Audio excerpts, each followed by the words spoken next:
எல்லோருக்கும் என்னுடைய அன்பான வணக்கங்கள். ஒரு குரு என்பவர் யார், அவருடைய சக்தி என்பது என்ன, சீடன் குரு ரெண்டு பேருக்கும் இடையில் இருக்கிற உறவு எப்படிப்பட்டது, பள்ளிக்கூடத்து ஆசிரியர் குரு என்ற ஸ்தானத்தை நிரப்ப முடியுமா, இந்த மாதிரிலாம் நிறைய கேள்வி இருக்குது. இதுக்கெல்லாம் ஓஷோ குரு ஒரு கண்ணாடி அப்படிங்கிற புத்தகத்தில் ரொம்ப அழகான சில விளக்கங்கள் தந்திருக்கிறார். அதெல்லாம் நம்ம தேடி படிக்கணும். ஒரு சின்ன உதாரணம் சொல்கிறோம் பாருங்களேன். ஒரு மார்ஃபா அப்படிங்கிற ஒரு மனிதரை பற்றிய ஒரு கதை. அவர் நல்ல குரு தனக்கு வேணும் அப்படின்னு தேடிக்கிட்டே போகிறாரு. அப்படி போகும்போது ஒரு குருவிடத்தில் போய் அவர் சேருகிறார். நான் ஞானம் அடையணும், எனக்கு வித்தைகள்லாம் சித்திக்கணும், நீங்கள் எனக்கு அருள் பாலிக்கணும் அப்படின்னு கேட்குறார். சரி, நீங்கள் இருந்துக்கோ, உனக்கு ஞானமெல்லாம் சித்திக்கும், கவலைப்படாத, நீங்கள் இரு அப்படின்னு குரு உத்தரவு கொடுக்குறார். அவர் இருக்கிறார். ஆனால் அவருக்கு எந்த பாடமும் நடத்தலை, எந்த வகுப்பும் நடத்தலை. அப்போது சீடர் ஒரு நாள் கேட்கும்போது அவர் சொல்கிறாரு, ஒன்றும் கவலைப்படாத, நீ என்கிட்ட இருக்கிறல்ல, நீ ஒன்றும் கற்றுக்க வேண்டிய அவசியம் இல்லை, எல்லா வித்தையும் உனக்கு வந்துடும், எங்கள் மூலமாக உனக்கு கிடைச்சிடும், கவலைப்படாத அப்படின்னு ஒரு வாக்கு சொல்கிறார். அவரும் அதை ஏற்றுக்கொண்டு போயிட்டார். இதெல்லாம் முடிஞ்சதுக்கப்புறம் ஒரு நாள் திடீர்னு மற்ற சிஷ்யர்கள்லாம் குருக்கிட்ட சொல்கிறாங்க, குருவே ஒரு பெரிய ஆச்சரியம், என்ன, இப்போ ஒரு அற்புதம் நடந்துக்கிட்டு இருக்குது, என்ன, வாங்க வாங்க வாங்க, நீங்களே பாருங்க அப்படின்னு இந்த குருவை கையை பிடிச்சி அழைச்சிட்டு போகிறாங்க. அங்கே போனால் அவர்கிட்ட வந்தார் ஒரு சிஷ்யர் மார்ஃபா. அவர் என்ன பண்ணுறாரு, தண்ணி மேலே நடந்து அந்த கரைக்கு போயிட்டுருக்கிறாரு.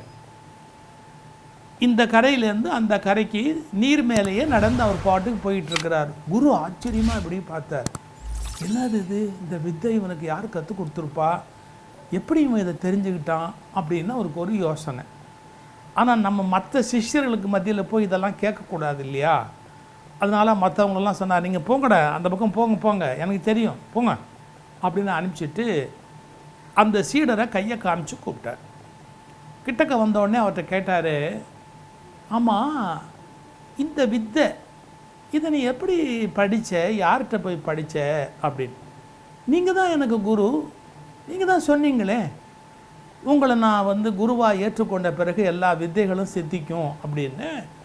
நான் அந்த முயற்சியில் ஈடுபட்டேன், அது நடந்தது அப்படின்ன உடனே இவருக்கு ரொம்ப பெருமை. அப்படியா, வா, இப்போ நம்ம ரெண்டு பேரும் கையை பிடிச்சிக்கிட்டு தண்ணியில் நடப்போம் அப்படின்னு அந்த சீடனுடைய கையை பிடிச்சிக்கிட்டு தண்ணியில் நடக்க போகிறாரு. சீடர் நடக்கிறாரு, குரு உள்ள தண்ணிக்குள்ளே தொப்புன்னு விழுந்துட்டார். இப்போ அந்த சீடனே கேட்டான், என்ன குருவே, உங்களுடைய அருளால் என்னால் நடக்க முடியுது, ஆனால் நீங்கள் நடக்கலை, உள்ளே போய் விழுந்துட்டீங்க, எனக்கு புரியலையே அப்படின்னு. அப்போ அந்த குரு ஒரு உண்மையை கன்ஃபஸ் பண்ணுறார். என்ன சொல்கிறாரு, நான் நல்ல குருவும் இல்லை, நல்ல சீடனும் இல்லை, ஆனால் நீ நல்ல சீடனாக இருந்து விட்டதால் உனக்கு ஒரு நல்ல குரு வேலை செய்து விட்டார் அப்படின்னு ஒரு பொன்மொழி சொல்கிறார். புரியலையே அப்படிங்கிறா. நான் என்ன தெரிஞ்சுக்கிட்டேன், ஏதோ 4 புத்தகத்தை படித்தேன், அதை வச்சு மிரட்டினேன், சமூகத்தில் அப்படி இப்படி பேசுவேன், எனக்கு நிறைய சிஷ்யர்கள் சேர்ந்தாங்க, நிறைய எனக்கு புகழ்கள் இதெல்லாம் வந்தது, நீ என்கிட்ட சிக்கினேன். ஆனால் நான் சொன்னதை நீ 100% சின்சியராக பிடிச்சிட்ட. என்னென்னா, குருவுடைய அனுகிரகம் இருந்தால் எது வேணாலும் நடக்கும் அப்படிங்கிற ஒரு குரு பக்தியை உனக்குள்ளே நீ ஏற்படுத்தின. ஒரு அற்புதமான விளக்கத்தை இந்த இடத்துல ஓஷோ நமக்கு புரிய வைக்கிறார். அவர் சொல்கிற வார்த்தை ரொம்ப முக்கியமான விஷயம். அந்த குரு என்ன சொல்கிறார் பாருங்க, நான் படித்ததை அப்படியே ஒப்பிக்கும் ஒரு போதகன் மட்டுமே, நீ என்னையும் என் மனதையும் அளந்து பார்க்கவில்லை, ஆராய்ந்து பார்க்கவில்லை, நம்பினாய், என் மீது ஆழ்ந்த அன்பு வைத்தாய், உயர்ந்த குருவின் நிலைக்கு என்னை அழைத்து போனாய். ஒரு தாவர கொடி உளுத்து போன ஒரு மரத்தின் மீது படரும். அது மரத்தின் பலத்தை நம்பி படரவில்லை, வேரின் பலத்தை நம்பி படருகிறது. Beautiful word. எப்படி தாவர கொடி உளுத்து போன மரத்தின் மீது படருகிறது. அது மரத்தின் பலத்தை நம்பி படரவில்லை, வேரின் பலத்தை நம்பி படருகிறது. அது மாதிரி சில சீடர்களுடைய அபரிமிதமான நம்பிக்கை அவர்களுக்கு பல அற்புதமான ஆற்றல்களை கொடுத்துரும். நீங்கள் இந்த பிரபஞ்சத்தை புரிஞ்சுக்க முடியாது. இந்த பிரபஞ்சத்துக்குள்ளே இருக்கிற அதிசயங்கள், அற்புதங்கள், ஆற்றல்கள் இவற்றையெல்லாம் நபர்களுடைய கணக்கை வச்சு நீங்கள் அளந்து பார்க்க முடியாது. சில பேருடைய அந்த மனம் என்ன நம்புகிறதோ அது அப்படியே பிரபஞ்சம் பேர் ஆற்றலாம் அவர்களுக்குள்ள பாய்ச்சும். போலியான குரு உண்டு, போலியான வழிகாட்டிகள் உண்டு.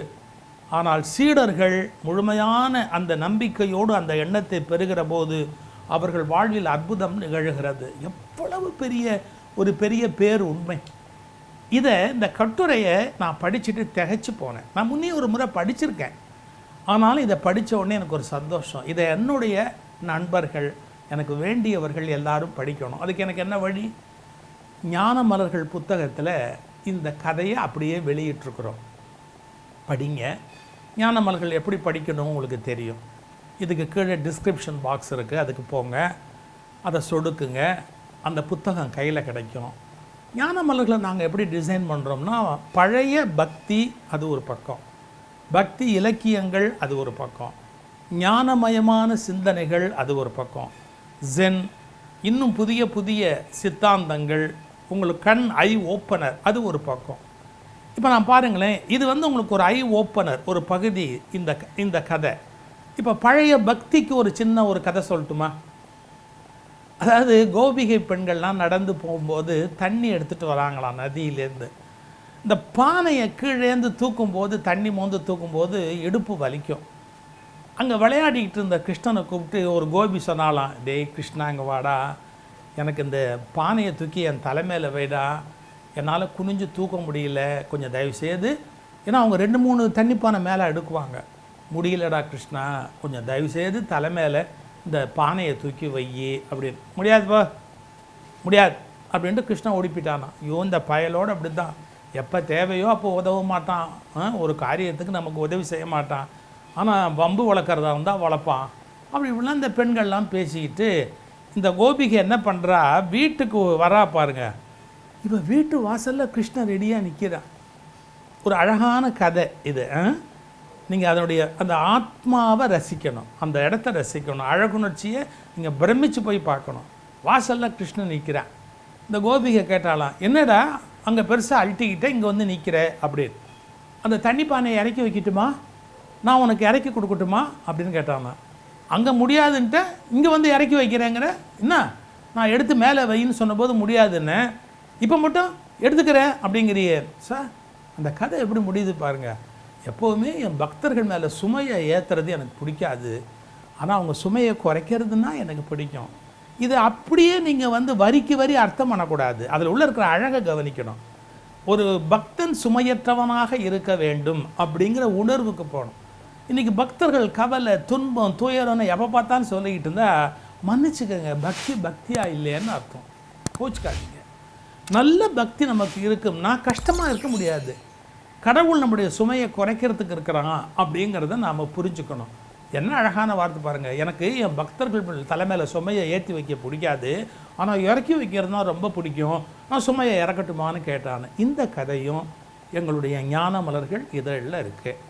இதை படிங்க, 10 பேருக்கு அனுப்புங்க, ஒன்று புரிஞ்சுக்கோங்க.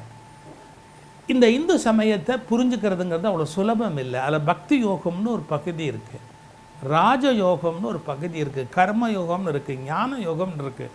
பெரிய சமுத்திரம் அது, இந்து மகா சமுத்திரம் அது. அதில் சும்மா இத்தனோண்டு கிழிஞ்சல் பொறுக்கிறவன்லாம் இன்றைக்கி பெரிய அத்தாரிட்டி மாதிரி சண்டை போடுறான். எனக்கு வருத்தமாக, கிழிஞ்சல் பொறுக்கிறவன் ஓரமாக நின்று அவன் என்னமோ மதத்தை பற்றி தனக்கு தெரிஞ்ச மாதிரி மற்றவனை மிரட்டிக்கிட்டு அலையிறான். தயவுசெய்து அந்த மாதிரியான ஒரு முட்டாள்தனத்தை செய்யாதீங்க. அது ஒரு பெரிய கடல், அது ஓரத்தில் கிழிஞ்சல் இருக்குது, உள்ள முத்து இருக்குது, கோடிக்கணக்கான உயிரினங்கள் இருக்குது, நீங்கள் நினச்சே பார்க்க முடியாத விஷயங்கள் இருக்குது. எல்லாம் கலந்தது தான் இந்த இந்து மகா சமுத்திரம். என்ன ஞான மலர்கள் படிக்கணும். 10 பேருக்கு நீங்கள் 1000 பேருக்கு அதை அனுப்பணும். அதை படிக்க ஆரம்பித்தா நிறைய புரியாத பகுதிகளெல்லாம் புரியும். எல்லாருக்கும் மறுபடியும் என்னுடைய பணிவான வணக்கங்கள்.